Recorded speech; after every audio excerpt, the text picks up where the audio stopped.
America's Healthcare Paradox, the world's most expensive system delivering the worst results. Disclaimer: the article is intended solely for informational and educational purposes.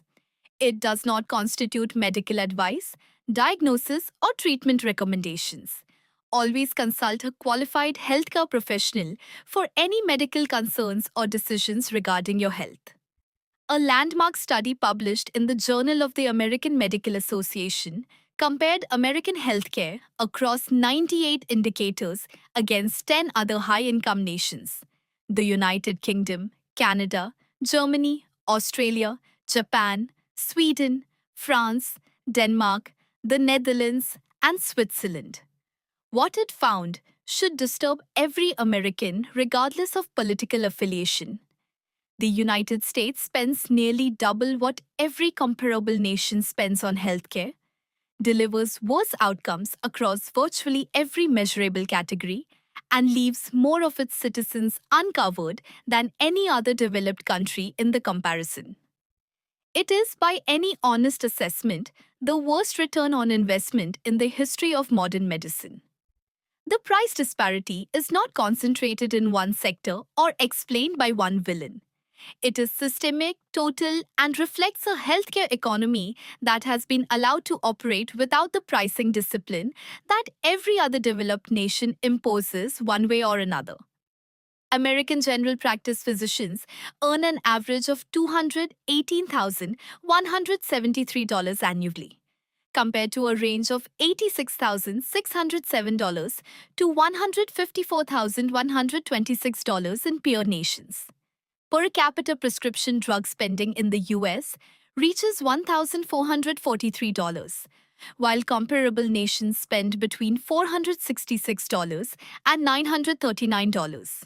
Administrative costs consume 8% of total US health spending against 1% to 3% in other countries. The result is that America spent 17.8% of its entire GDP on healthcare in 2016. Nearly double the 9.6% to 12.4% range of its peers. What makes these numbers genuinely scandalous is what they fail to purchase.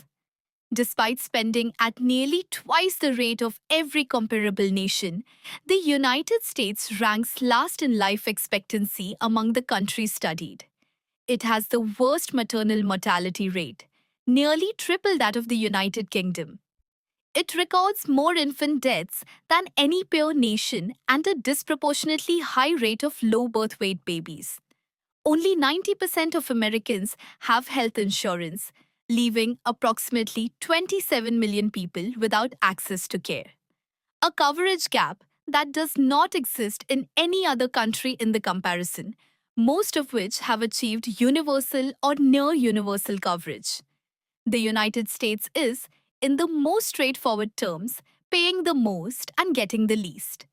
The political gridlock surrounding American healthcare reform has been and remains the secondary catastrophe layered on top of the primary one. The debate in Washington has centered on coverage mechanisms, government administered versus privately administered insurance. While systematically avoiding the foundational question the Harvard study identifies as the 800-pound gorilla: prices. Whether the system moves towards single payer or expanded private coverage, Cha argues, is less important than whether it confronts the price tags attached to every service within it. Currently, that confrontation is not happening.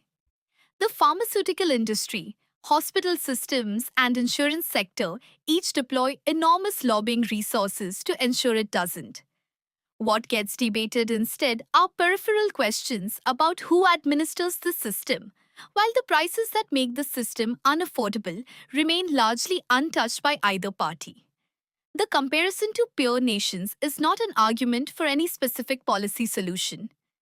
Germany's multi-payer regulated system, Japan's fee schedule model, and the UK's National Health Service are structurally very different from each other, yet all achieve better outcomes at dramatically lower cost than the United States. The common thread is not government ownership or private management. It is price discipline.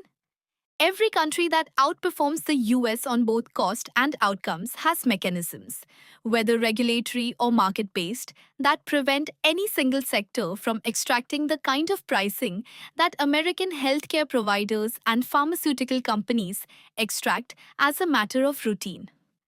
What the data demands is not a political conclusion, but an honest reckoning.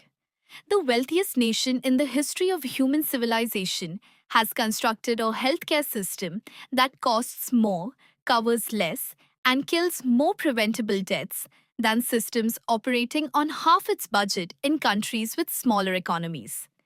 That is not a policy disagreement, it is a moral failure, one that falls hardest on the 27 million Americans without coverage, on the patients rationing insulin because they cannot afford the list price, and on the families who lost someone to an opioid addiction that a system built around volume and profit helped create.